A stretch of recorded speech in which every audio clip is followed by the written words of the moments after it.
بات یہ ہے کہ تنقید جو ہے وہ ایک مثبت پہلو ضرور ہوتا ہے، لیکن تنقید برائے تنقید جو ہے وہ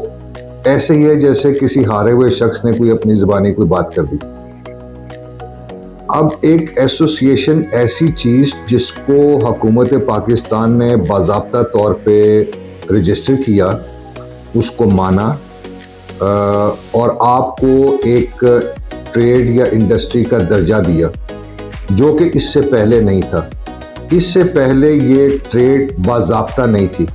یہ بس ٹھیک ہے ایک کاروبار، جیسے ریڑھی والے ہیں ویسے ہم بھی تھے، بورڈ لگاتے تھے، سب کچھ کرتے تھے، لیکن باضابطہ طور پہ حکومت پاکستان نے اس کو ایکسیپٹ نہیں کیا تھا ایز ٹریڈ اینڈ انڈسٹری۔ اب اگر ایک ہمارے ساتھی نے محنت کر کے اپنی پوری بھرپور کوشش کر کے، جس میں مالی خرچہ بھی تھا، فٹ ورک بھی تھا، آنا جانا بھی تھا، ڈاکومنٹیشن بھی تھی، بے تحاشا ڈاکومنٹیشن، میں تو بلکہ وہ ڈاکومنٹیشن حافظ صاحب کی دیکھ کے پریشان ہو گیا ہوں کہ انہوں نے کہاں سے کون سے ڈاکومنٹ اکٹھا کیا، جو کہ ڈی جی ٹی او کی ریکوائرمنٹ تھی۔ اتنی محنت کے بعد ایک ان کو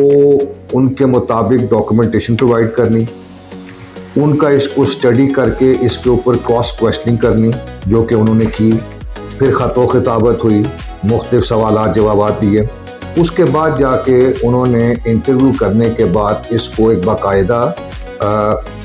ٹریڈ اور انڈسٹری کا درجہ دیا اور آپ کو ریکگنائز کیا۔ اب میں آپ کو بتاؤں کہ پاکستان میں یہ ڈی جی ٹی او جو ہے فیڈرل گورنمنٹ کا ادارہ ہے، اس کے اندر جو ٹوٹل ایسوسیشنز ہیں وہ ہیں 141، ٹھیک ہے، میرا خیال میں ہمیں ملا کے۔ اس کے اندر باقی جو لوگ رجسٹر ہیں اس میں مختلف چیمبرز ہیں، بڑے چھوٹے ملا کے، خواتین کے چیمبر ملا کے وہ 108 بنتے ہیں، وہ بھی ان کے ممبرز ہیں، اور کوئی 5-7 اور ایسوسیشنز ہیں جن کو انہوں نے درجہ دیا وہ ملا کے یہ ٹوٹل نیٹ ورک ہے پورے پاکستان کی ٹریڈ کا، جو ان کے ساتھ باضابطہ رجسٹر ہے، جس میں سے آپ ایک ہے۔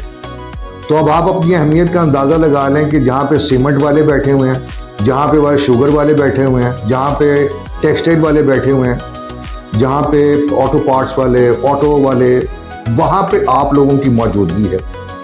یہ امپورٹنس ہے آپ کے اس بزنس کی۔ تو اس کو اگر کوئی شخص یا کوئی ادارہ یا کوئی گروپ ختم کرنا چاہتا ہے تو وہ، میں تو یہ کہوں گا کہ وہ جاہل ہے، ان پڑھ ہے، اس کو پتہ ہی نہیں کہ اس نے کیا بات کر دی ہے۔ جو بھی ہے، آئی ڈونٹ نو، جو بھی ہے وہ خدا اس کی صحت بھی کرے، زندگی بھی کرے۔ تو یہ ایسے کسی کی زبانی ختم ہونے والا کام نہیں ہے، یہ انشاءاللہ رہے گا اور رہتی دنیا تک یہ کام چلے گا۔ میں بذات خود جب ہم پنجاب آؤٹ ڈور کا میں صدر تھا 2003-2008 میں اور پھر 2011 تک، اس وقت بھی ہم نے ایک موومنٹ شروع کی تھی اسی ڈی جی ٹی او سے یہ ٹریڈ لائسنس، ٹریڈ رجسٹر کرانے کے لیے۔ ہم نے کچھ کام کر بھی لیا تھا، کچھ ڈاکومنٹیشن کی بھی تھی، لیکن اس وقت شاید ہماری